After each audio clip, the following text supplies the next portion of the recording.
Bonsoir à tous, très heureux de vous retrouver. J'espère que vous avez passé un bel été. Je vous souhaite de nouveau la bienvenue aux Échos du Vatican.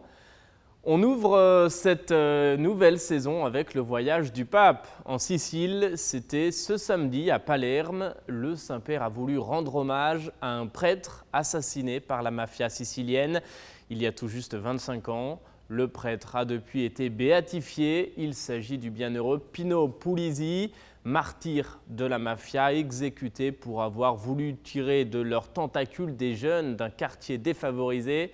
Le Saint-Père lui a donc rendu hommage. Il a aussi encouragé à lutter contre la mafia. On écoute un résumé de ce déplacement étape par étape avec les images de la télévision du Vatican.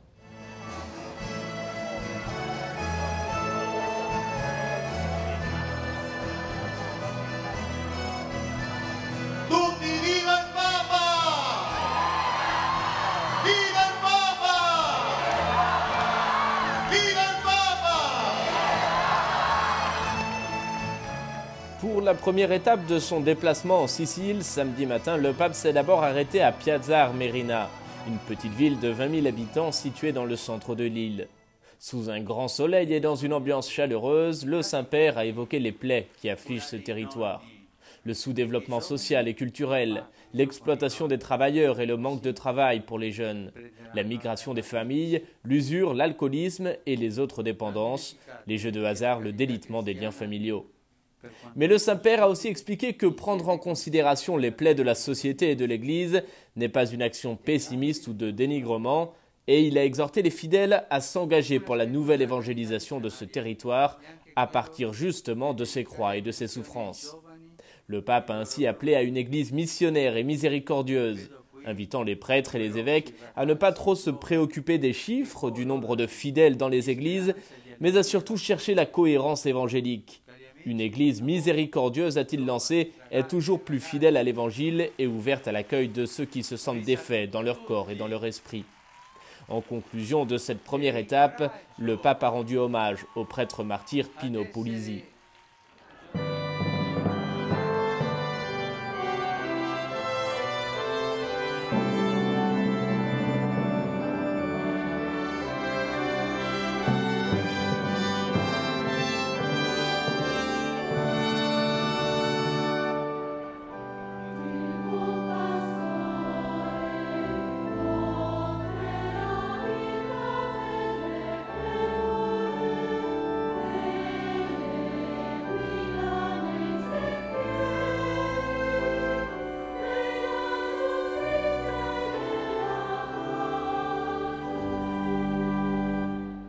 Et c'est justement en mémoire du père Pino Puglisi que le pape a célébré la messe à Palerme devant des milliers de fidèles.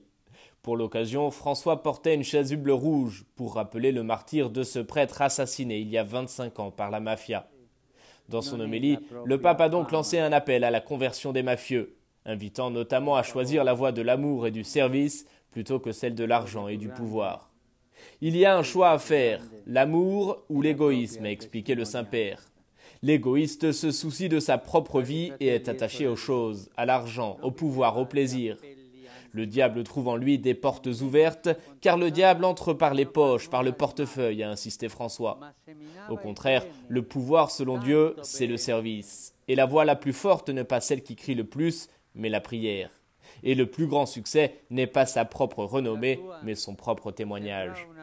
Il faut donc choisir de quel côté être, vivre pour nous-mêmes ou donner notre vie. Et ce n'est qu'en donnant notre vie que le mal est vaincu, a insisté le pape. Dom Pino Puglisi l'a enseigné, il ne vivait pas pour être vu, il ne vivait pas pour ses appels contre la mafia, il ne se contentait pas non plus de ne rien faire de mal, mais il semait le bien et beaucoup de bien. Il y a 25 ans, comme aujourd'hui lors de son anniversaire, il a couronné sa victoire avec le sourire. Ce sourire qui empêchait son assassin de dormir la nuit, lequel a dit « Il y avait une sorte de lumière dans ce sourire ». Le père Pino était sans défense, mais son sourire exprimait la force de Dieu. Le pape alors a interpellé de nouveau les mafieux. « Changez, arrêtez de penser à vous et à votre argent, convertissez-vous au vrai Dieu de Jésus-Christ. Sinon, votre vie sera perdue et ce sera la pire des défaites. » S'adressant enfin aux citoyens et aux responsables politiques, Le Saint-Père a invité chacun à ne pas être sourd, à écouter le peuple, à l'entendre et à le servir sans crier, sans accuser et sans attiser les conflits.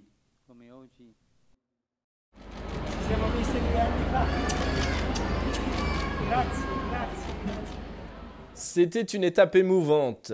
À midi, après la messe à Palerme, le Saint-Père a déjeuné avec plus de 150 pauvres, migrants, anciens détenus et volontaires de la mission Espérance et Charité. Une organisation fondée par Biagio Conte, un missionnaire laïque qui a consacré sa vie aux personnes marquées par la misère en Sicile.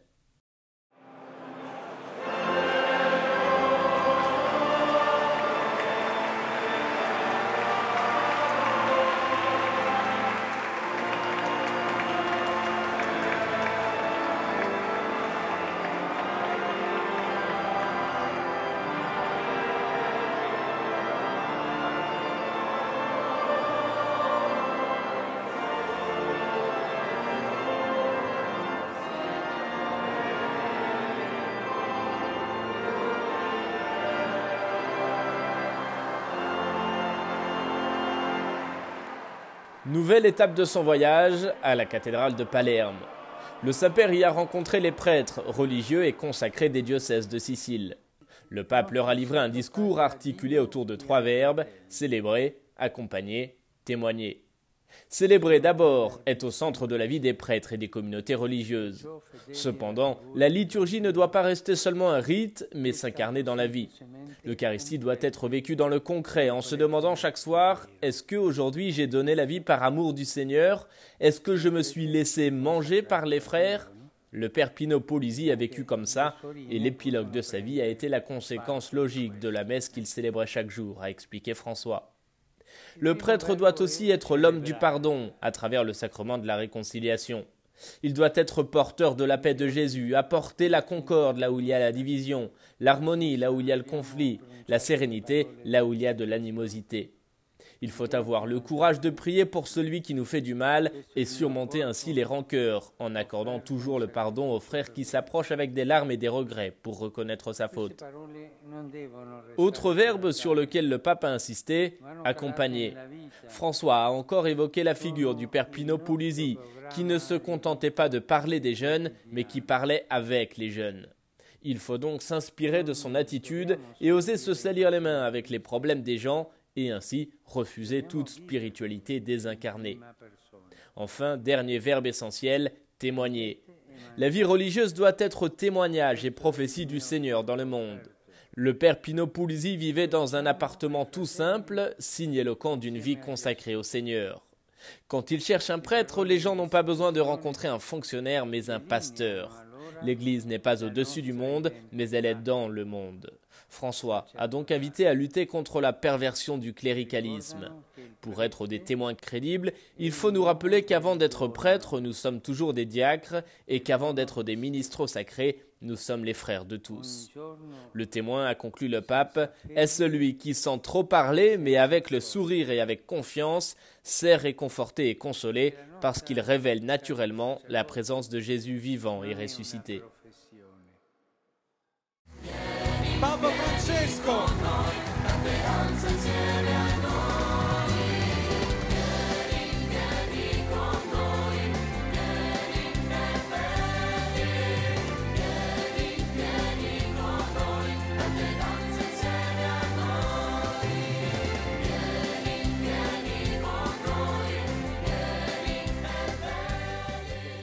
En conclusion de sa visite en Sicile, le Saint-Père a rencontré les jeunes sur une place dans le centre de Palerme. Dans son discours, il les a invités à se battre contre la mauvaise vie et à se mobiliser pour la solidarité humaine. Nous avons besoin d'hommes et de femmes qui dénoncent la mauvaise vie et l'exploitation, qui vivent des relations libres et libératrices, qui aiment les plus faibles et sont passionnés par la légalité, qui reflètent l'honnêteté intérieure. Voilà en substance ce qu'a déclaré François lors de sa rencontre avec les jeunes. Il a insisté notamment sur le dynamisme inhérent à la rencontre avec Dieu. Une rencontre que les jeunes ne peuvent pas découvrir s'ils restent dans leur fauteuil avec une mentalité de retraité, mais qu'ils ne peuvent découvrir qu'en se mettant en chemin. Le souverain pontife a par ailleurs rappelé que la Sicile, au cœur de la Méditerranée, a toujours été une terre de rencontre. Il ne s'agit pas seulement d'une belle tradition culturelle, mais c'est un message de foi, a-t-il dit. La solidarité n'est donc pas seulement l'expression de bonnes intentions pour les personnes éduquées, mais des traits distinctifs du chrétien. Car le chrétien croit que Dieu s'est fait homme et que donc, en aimant l'homme, on aime Dieu. Enfin, en évoquant la façon d'être jeune dans ce territoire, le pape a expliqué qu'ils sont appelés à être des aurores de l'espérance. L'espérance, a-t-il lancé, surgira à Palerme, en Sicile, en Italie, dans l'Église, à partir de vous. Pour être des aubes d'espérance, il faut se lever chaque matin avec un cœur jeune, rempli d'espérance, luttant pour ne pas se sentir vieux, pour ne pas céder à la logique de l'irrémédiable, cette logique perverse selon laquelle il n'y a pas de salut pour cette terre. Non, non au fatalisme et oui à l'espérance chrétienne. Non à la résignation, a conclu le Saint-Père.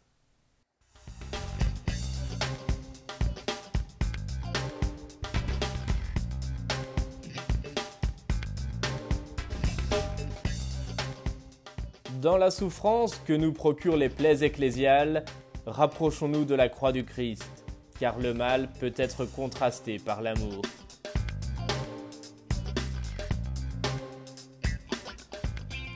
Et puis au lendemain de son voyage, dimanche, le Saint-Père a récité la traditionnelle prière de l'Angélus. Dans son allocution, le pape a commenté l'évangile du jour. Lorsque Jésus interroge ses disciples pour savoir ce que les gens disent de lui, dans son commentaire, le pape a ainsi rappelé l'importance de la profession de foi. Elle ne doit pas s'arrêter à des paroles, dit-il, mais elle doit être authentifiée par des choix et par des gestes concrets. On écoute un résumé de sa réflexion.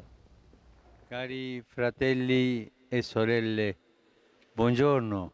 Sur la place Saint-Pierre, devant des milliers de fidèles, le Saint-Père a livré une réflexion en s'inspirant de l'évangile du jour, selon saint Marc.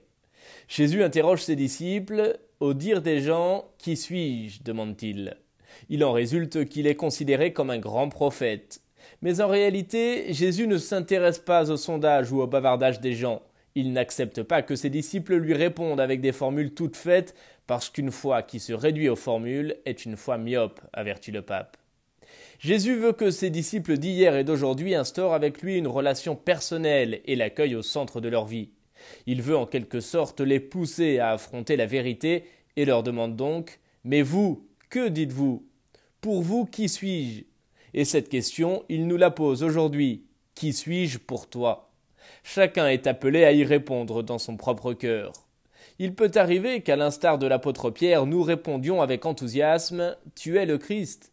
Mais lorsque Jésus affirme que sa mission se fera dans la souffrance, dans le rejet, l'humiliation et la mort sur la croix, il peut arriver que, comme pour saint Pierre, nous protestions, que nous nous rebellions car cela contraste avec nos attentes. Dans ce cas-là, nous méritons la réprobation de Jésus. « Passe derrière moi, Satan, tes pensées ne sont pas celles de Dieu, mais celles des hommes. » Mais la profession de foi en Jésus, a poursuivi le pape, ne peut s'arrêter à des paroles. Elle demande au contraire d'être authentifiée par des choix et des gestes concrets, par une vie marquée par l'amour de Dieu et du prochain. Suivre le Christ exige de se renier soi-même, de prendre sa croix et de le suivre. Car celui qui veut sauver sa vie la perdra, mais celui qui perdra sa vie à cause de moi et de l'Évangile la sauvera. Au début du mois, le 5 septembre très exactement, nous célébrions la mémoire de Sainte Mère Teresa. La religieuse albanaise devenue indienne est bien connue pour son engagement auprès des pauvres. Elle est aussi la fondatrice des missionnaires de la charité. Teresa de Calcutta a été canonisée il y a 2 ans par le pape François. Retour sur son image. Madre Teresa, in tutta la sua esistenza, è stata generosa dispensatrice della misericordia divina. Penso che forse avremo un po' di difficoltà nel chiamarla Santa Teresa. La sua santità è tanto vicina a noi, tanto tenera e feconda che spontaneamente continueremo a dirle Madre Teresa.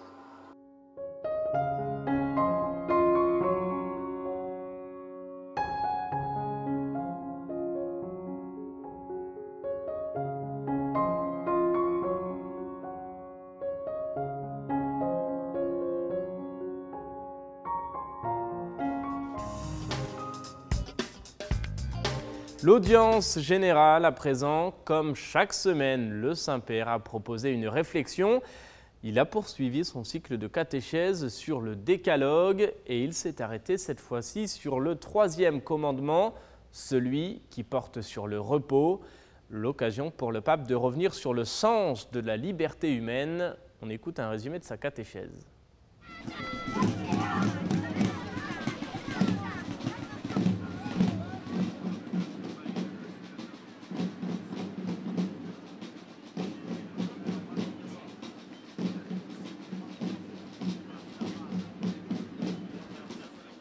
Frères et sœurs, je voudrais revenir aujourd'hui encore sur le 3e commandement, celui sur le jour du repos. Dans le livre du Deutéronome, le motif du repos est la fin de l'esclavage. En ce jour, l'esclave doit se reposer comme son patron pour célébrer la mémoire de la Pâque de libération. Il y a de nombreux types d'esclavage, aussi bien extérieur qu'intérieur. Comment une personne peut-elle rester libre lorsqu'elle y est soumise? Il y a un esclavage qui enchaîne plus que tout autre. C'est l'esclavage de son propre ego, qui procure la plus profonde oppression. C'est ce qu'on appelle le péché, qui est un échec de l'existence et une condition d'esclave. Le véritable esclave, celui qui ne connaît pas le repos, c'est celui qui n'est pas capable d'aimer. Le 3e commandement, qui nous invite à célébrer notre libération dans le repos, est pour nous, chrétiens, une prophétie du Seigneur Jésus, qui brise l'esclavage intérieur du péché pour rendre l'homme capable d'aimer. L'amour vrai est la vraie liberté. Il rend libre, même en prison, même si l'on est faible et limité. C'est cela la liberté que nous recevons de notre Rédempteur, le Seigneur Jésus, qui sait vaincre l'esclavage de notre cœur par son amour et son salut. Lui qui nous a aimés alors qu'il était cloué sur la croix, nous ouvre un passage à travers la mer de nos peurs et nous donne la vraie liberté. En lui, tout homme peut trouver le repos de la miséricorde et de la vérité qui nous rendent libres.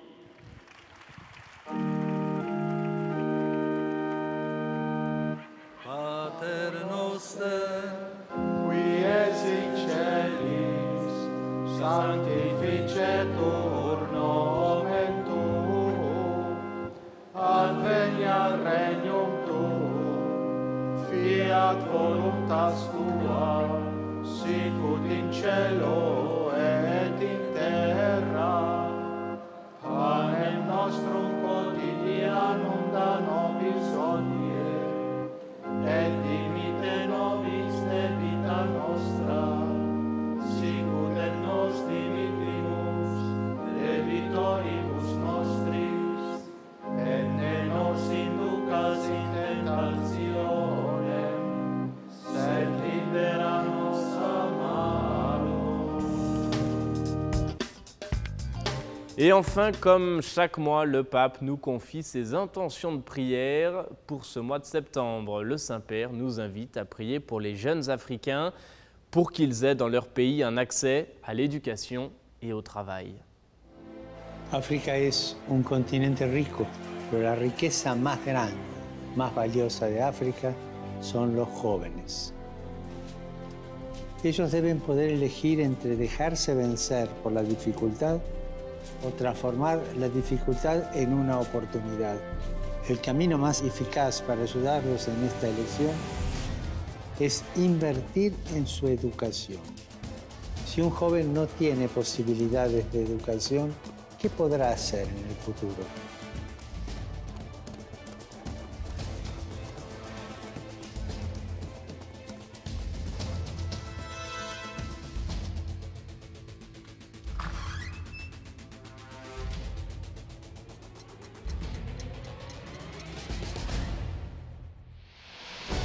Pidamos para que los jóvenes del continente africano tengan acceso a la educación y al trabajo en sus propios países.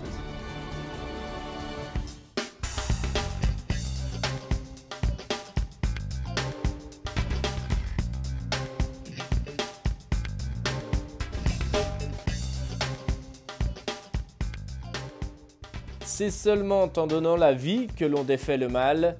Don Pino Puglisi l'enseigne, il vivait pour semer le bien.